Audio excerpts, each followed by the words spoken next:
In the last 3 years, Paradise is undefeated. Every time we've showed up on the scene and the music was banging so loud that it was like it was in our locker room. And I give God the praise for that. I give me none of the praise, or our kids none of the praise for that.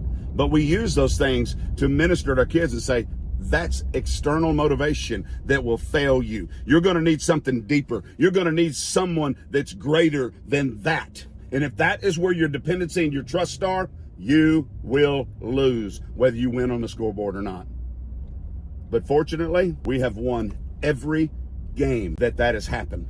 We played a couple of playoff games last year. They mocked, they laughed, and they played their filthy music right next door to our locker room. So loud that it was hard to even hear me doing the pregame speech. And now when we hear these things, as we're already beginning to hear this year, the coaches, this staff will look at each other and say, that's good news.